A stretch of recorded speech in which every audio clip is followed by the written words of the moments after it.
So the last section of Keep Your Love On by Danny Silk is called Boundaries. The first two sections were about communication, knowing ourselves, and being able to speak the truth inside, being able to battle fear and love, being able to engage with one another. We talked about the trust cycle. We talked about how to engage in conflict. The last section of the book is about boundaries. So let's start. What are boundaries? What are they? What are boundaries? Fences, okay. Boundaries are fences. That's good. Separation. Limits. Yes, limits. Cody? What is it? A line? A line, okay. Respect. Okay. Good. Love. Yes. Why do we have boundaries? Why do we have them? It's really a good question. What is it? Protection. Tell what more. What do you mean by that?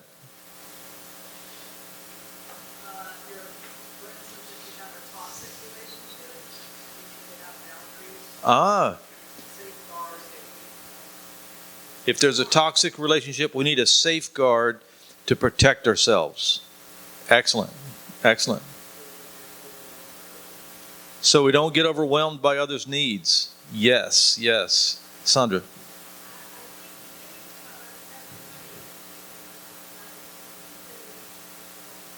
To keep the relationship going? I missed some key words.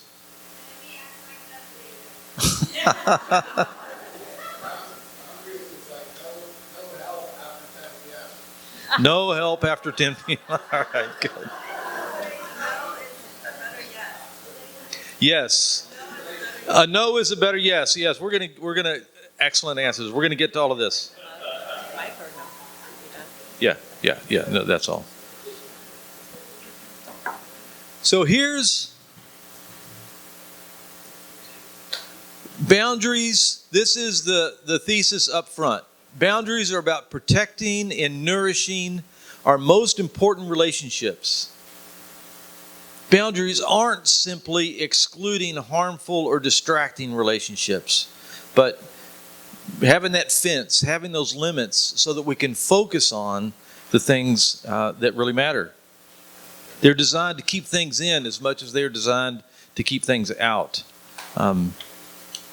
And so another way to say it is that we have boundaries so that we can keep our love on. Think of the book. Think of all that you've learned so far, all the ways you've been challenged, all the way that you've been encouraged so far as we've looked through these things, is that Danny Silk's concluding with this idea of boundaries so that we will have the resources to invest and give ourselves to those primary relationships. So another way to think about it is, what does it look like if I have poor boundaries? Failure to have good boundaries is one of the reasons that our marriages aren't what we want them to be yet. And if we can think in terms of boundaries, we can see that if our boundaries aren't where they should be, if they aren't what they should be, that can be an indication to us that maybe we don't have the right priorities in our relationships. So for the next 30 minutes or so, we just want to have an opportunity to think in our own hearts, in our own relationships, our own lives, how that's going. If I spend too much time with my friends, with my guy friends, then I don't have enough time for my family, then that's a problem, isn't it? If my relationships at home are suffering. And so, as we look at this topic of boundaries, Carl and I both agree this is, of everything that we've talked about so far, this is probably our weakest area. So we're not experts, but we are learning along with you about the road ahead, the road to improvement.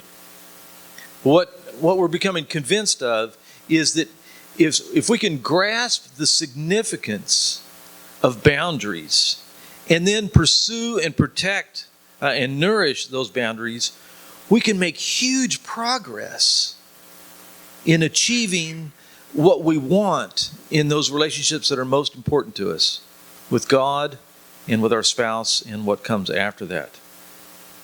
So, what are boundaries? This is an offer at a definition, clear distinctions between levels of intimacy. Clear distinctions between levels of intimacy. So I just want to walk through some thoughts about those different levels of intimacy in all of our lives. And the first one is that every one of us as Christians have an inner circle where only God belongs. He is the one who knows you more intimately than anybody else on the planet. And because God is completely trustworthy, you can open your heart and your life to Him in intimacy without any fear of rejection. God is the one with whom you can be totally yourself without any polish whatsoever. In this inner circle, the closest boundary, the one closest to our hearts, this is where we were designed to enjoy the deepest level of intimacy and trust. Our lives are about inviting God into that inmost place so that we can be nourished by Him, so that we can then move out and love and care for those around us. And so we can think about that circle and how small and special it is, and what happens if someone else or something else gets in there. What happens to the rest of my relationships? It starts to go really wacky, because only God is designed to be in there. When something else gets in there, when someone else gets in there, that's what God calls idolatry. He even calls it adultery, using that image of marriage. And so beyond this circle, we're designed by God to have one other person with whom we have the closest relationship among all people on the planet. For most of us, that is a spouse in this room. It might be, it could be a sibling, it could be a parent, it could be an extremely close friend. In the military, spent a lot of years in the military, and for some people in the service, a battle buddy is right here, because they've had a life and death experience, because they've had their life threatened, they saw their friends blown up in an IED, and so they've shared this traumatic experience, and that person is at a very close level of intimacy with them. The next level might be our children. For most of us, maybe a sibling, maybe an extremely close best friend. And as we think about these circles, think about who are the people in your life that have the most access to you and to your resources. Think about the people where you give your resources, your time, your money. Who are the people that you're willing to share your pain with?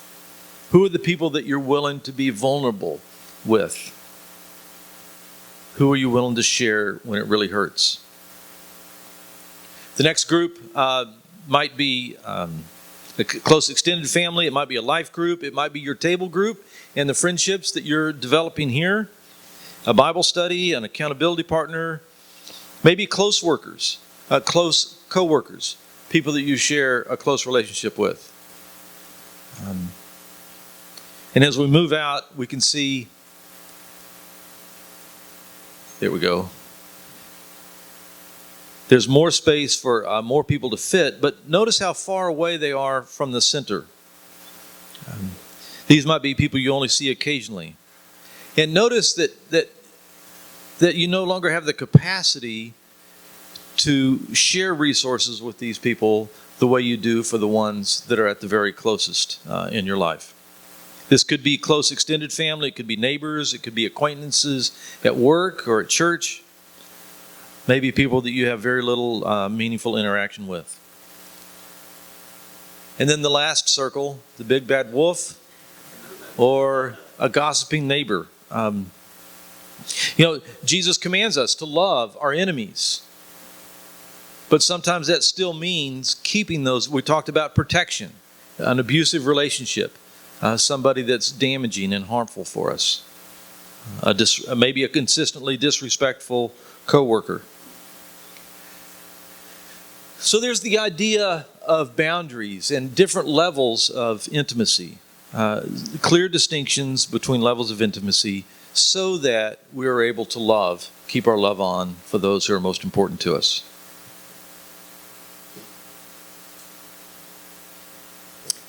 So as we've talked about this, how many of you guys have read this chapter, chapter 8 or chapter 9 or part of it? Okay, just a few of you. Okay.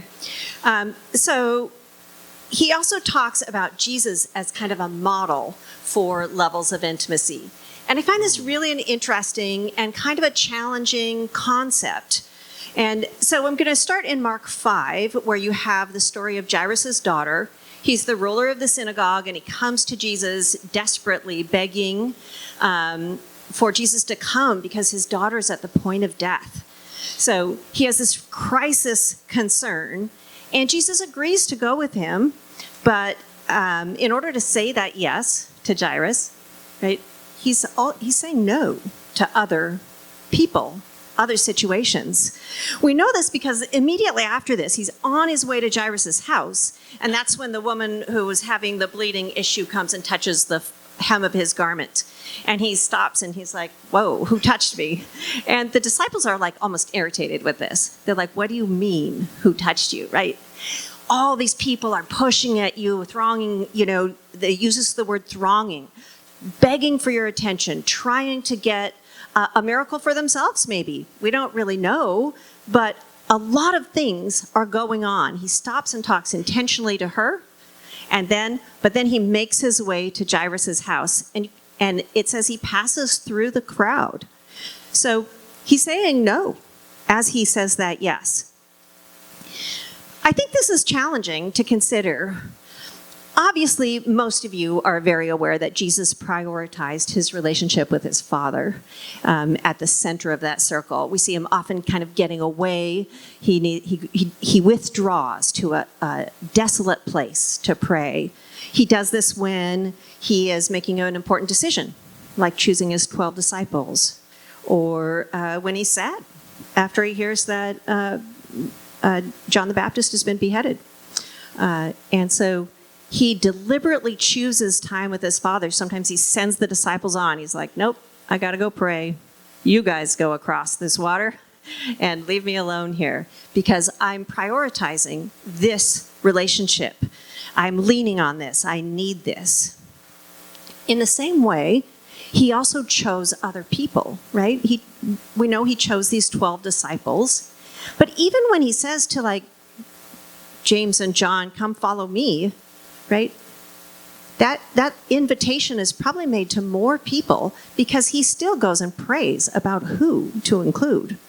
And he is intentional in inviting them into his life so he can focus on what God has called him to do. Jesus didn't really handle things the way I tend to, by adjusting to the demands of people. I'm especially bad with this with my children. When my children are home, if they need something, it's kind of the first thing I do, right?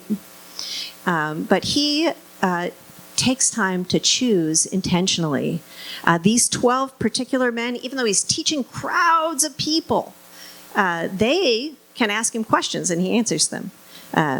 He explains his parables or teaches them to pray.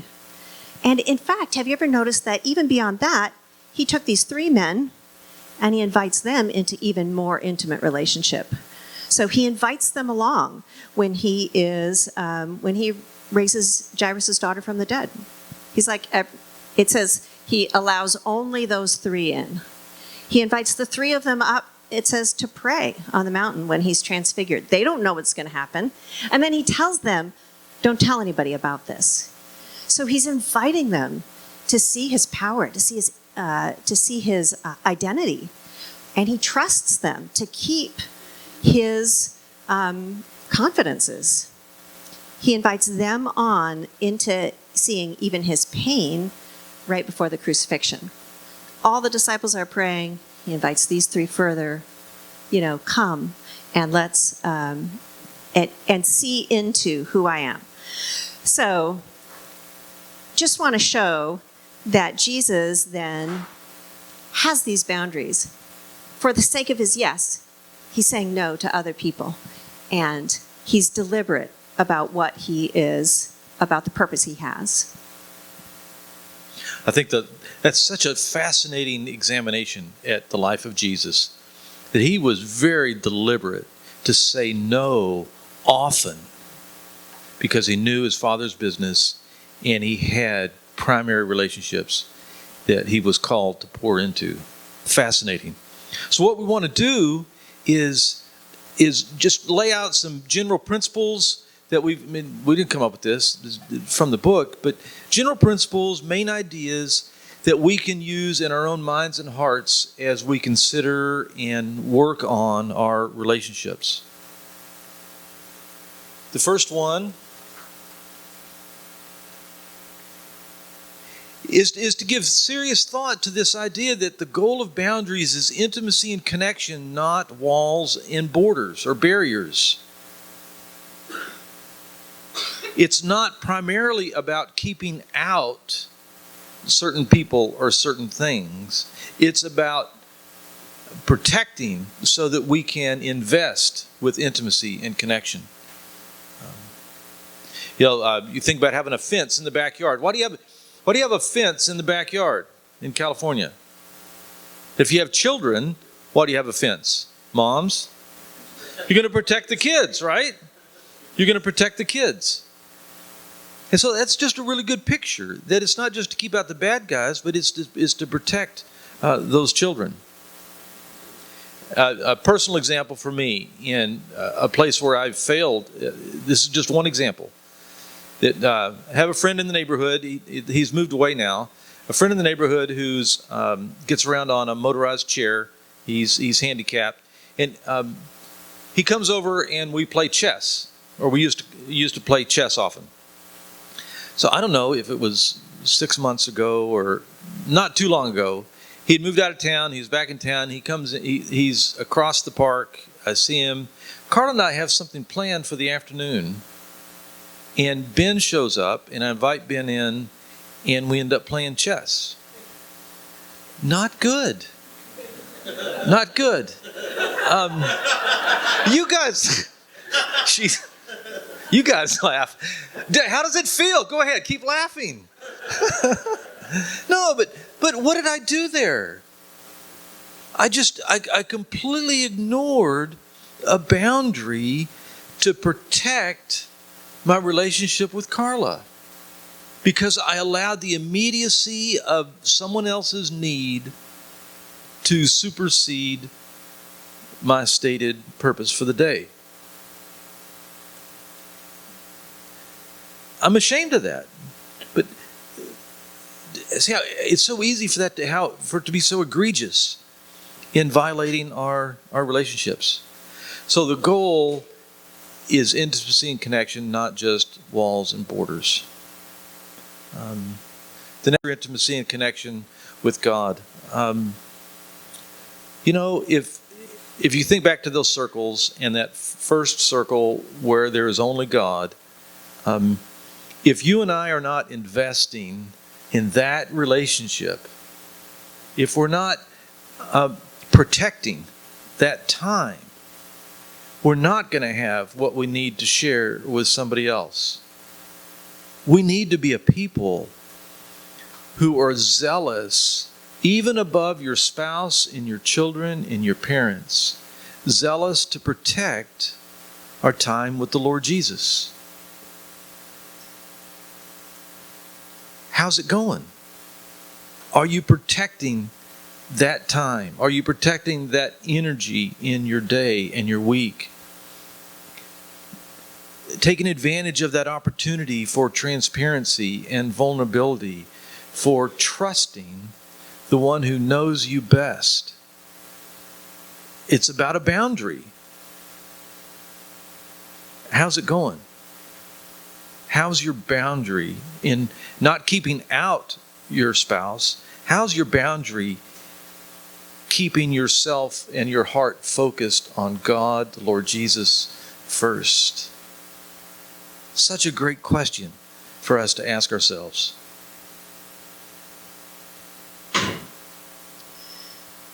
So boundaries also communicate value. I think this is easy to see when you think of kind of physical structures. And so, if you were in downtown San Francisco and there was a building with no doors and no windows and no gate around it and no boundaries of any kind, would you expect there to be anything valuable in there? Right? You wouldn't. You would expect it to be sort of defaced because anybody can go in. Some people will be respectful, but there are people who won't be, right? So if you bring your $800 bike in there and you park it inside and leave it for a week and you come back, would you expect it to be there? Probably not. You've communicated without any boundary that it's not very valuable to you. And so that's easy to see physically, but I think it's a little harder to see in your relational life, right? If I am just doing the next thing, but not protecting the time or staying true to the commitments I've made, I'm almost inviting disrespectful relationships. And so, again, this is just for you to kind of reflect on yourself. How does this apply to you?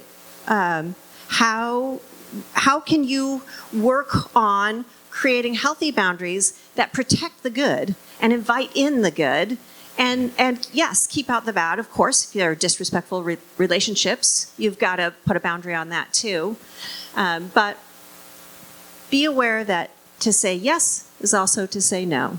And so if I am spread too thin or too busy, I'm going to have a hard time saying yes, right? And what if I don't say enough yeses, right? What if I'm just keeping all to myself and I'm not pouring out? Am I then also, and like Daniel said this morning, kind of at danger of becoming stagnant? This is just reflection. How are you doing with it? One of the diagnostic questions, that I think about, and you can wear this if it fits. A general observation is that it's common for men to pour their lives into their jobs at the expense of their spouse and their relationships at home. As a general observation, sometimes it happens that women, wives, pour their lives into their children at the expense of pursuing the relationship with their husband. To what extent is that true for you? And can you see that whatever your answer is to that observation, what can you learn about your boundary in that area? Are you living the way that you want to live with those boundaries? Boundaries communicate value. What does your life show to be your value? Great heart questions to bring before the Lord.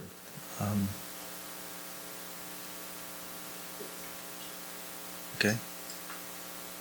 Here we go.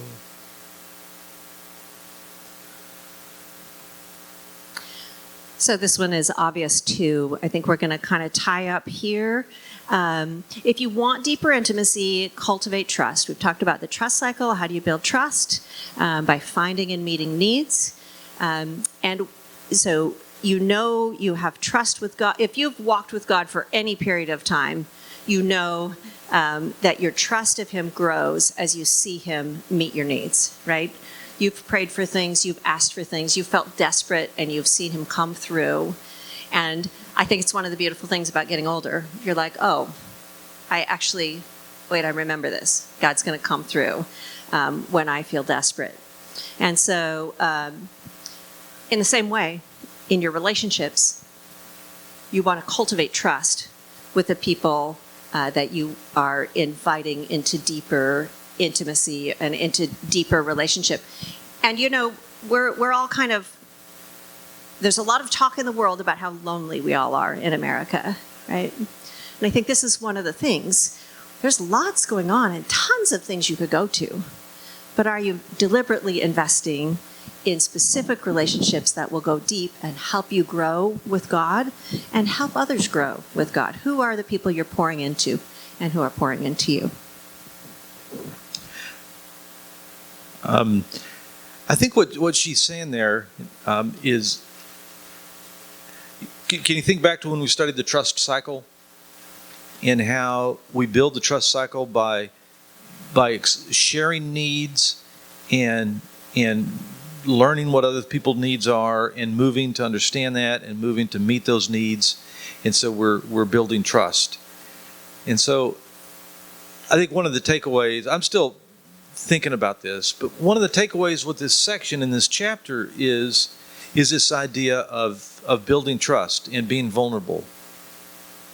If one of your thoughts is, wow, I don't have really close friends that I confide in and that confide in me, or I'd like to be closer with my wife or my husband, maybe the first step is for you to choose to trust that person with an expression of vulnerability, to say, I'm struggling with this, or I'm worried about this, or I'm scared of that, whatever that might be. So that's just an idea that trust is a big part of trust others, to have the desire to meet your needs. Obviously, there are people that you have to put a boundary up with, though, right? So I'm not discounting that. We're just not spending any time there. This is not, you're not inviting in disrespectful or abusive relationships. One of the things we're trying to do at Venture Marriage is give a place for us to build those, to experience that safety so that we can give and serve and love and support one another in the things that we're doing. I think that's it. Okay. That's chapter 8. What we want to do is spend some time. I made a mistake last night and this morning when I put this together. So if you want to get anywhere close to the takeaway I hoped for, then you have to pay attention because it's not right on the paper. All right? So the first page is just taking notes. The back side says personal homework. And the third page that says discussion questions, that first paragraph for personal challenge is supposed to be under personal homework. So I fell asleep when I was cutting and pasting. So what we're going to do is I want to give you 5 minutes to do the personal challenge using the chart on the back of the page. That's the one on the very back. Fill in as many blanks as possible to illustrate for your own self how you're currently prioritizing the various relationships in your life. And we put down there, don't give the Sunday school answer, the answer that you wish were true or that you want to be true, but just spend some time. Where do the different people in your life fit in those concentric circles? So I want to give you 5 minutes to do that, and then we're going to come up and I'll make some comments just about the discussion questions. All right? So enjoy yourself. Jesse, is it not clear? You're talking about the blanks when you use the circles? Yes. And what the most Oh, yeah. Yeah, go ahead, Carla. Yeah. So number one, we went back and forth on whether to put like kind of the God spot for number one and number two, most intimate human relationship, but maybe that would be leading. So, honestly, there have been times in my life when my children were in my number one spot more than God. They took all my thought. They took all my energy. And I would say at the beginning of our marriage, I probably had Graham in my God spot. So just, yes, fill it out. Number 1 is your most intimate. Number 2 is your most intimate human relationship. Number 3, a few people that you're sharing deeply with. Number 4, a little wider circle. And you're not going to share this one, right? This is not. This is for your own this is personal for your reflection. Own benefit. And really important, Carla mentioned something, is that this is the way this works in your life is very fluid. Very fluid. So this is a snapshot for your self-awareness today. It might be different from last month. It might be different from next week. But just spend some time thinking about where different people fit in those concentric circles. We'll give you 5 minutes and we'll come back and introduce the rest of the discussion time. Yeah, so the value being not, do I have this all right? But, are there some holes, right? Do I want to cultivate more of this? Or, wow, I've got 12 people to fit in this circle. Am I really able to invest in all 12 of those the way I want to? Just to be aware.